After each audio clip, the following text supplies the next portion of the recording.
à tous et bienvenue dans la quatrième partie de notre cours d'introduction à la sociologie. Après nous être intéressés à Émile Durkheim, nous allons maintenant nous concentrer sur Max Weber.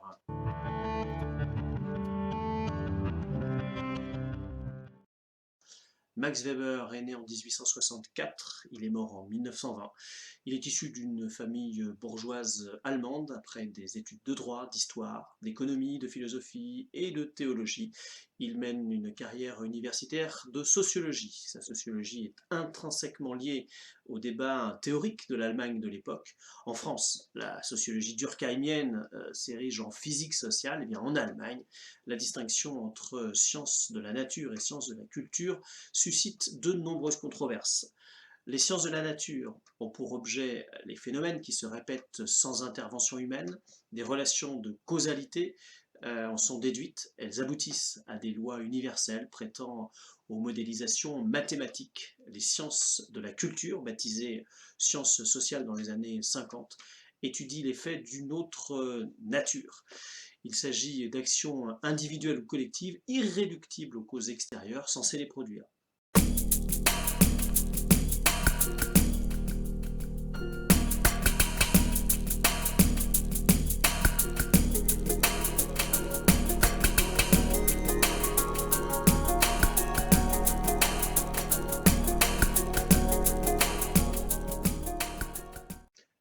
Dans les sciences de la culture, telles que la sociologie weberienne, il n'existe ni répétition historique d'événements identiques, ni possibilité d'isoler une variable.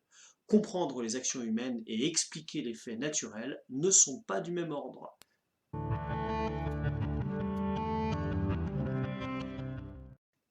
La question que se pose Max Weber est donc: comment élaborer des outils d'investigation pour élucider le fonctionnement de la société sans proposer d'établir des lois sociales?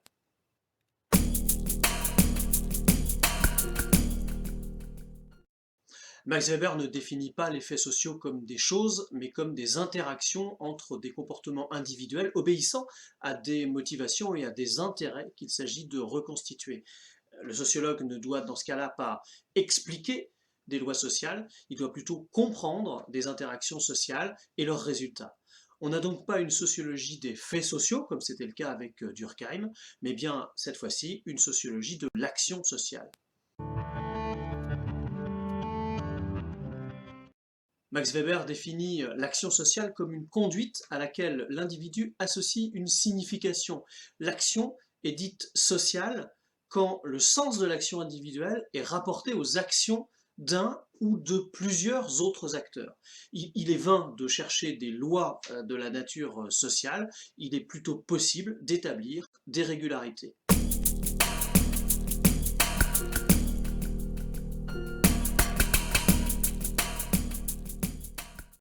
La sociologie de Max Weber met l'accent sur la compréhension du sens des actions individuelles, ce qui explique pour lui deux choses. Première chose, il ne faut pas pour autant faire confiance au discours des acteurs sur leurs pratiques. Deuxième élément, le sens individuel des actions échappe à toute généralisation. Pour prendre en compte ces remarques, tout en poursuivant un projet scientifique, Max Weber met au point un outil d'investigation, l'idéal type.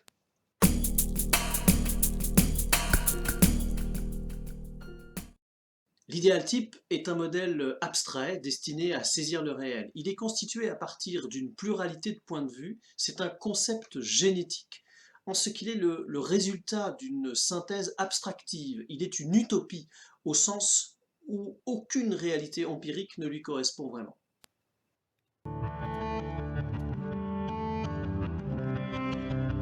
Dans son essai sur la théorie de la science, Max Weber dit ceci: on obtient un idéal type en accentuant unilatéralement un ou plusieurs points de vue et en enchaînant une multitude de phénomènes isolés, diffus et discrets que l'on trouve tantôt en grand nombre, tantôt en petit nombre, par endroits pas du tout, et que l'on ordonne selon les précédents points de vue choisis unilatéralement pour former un tableau de pensée homogène.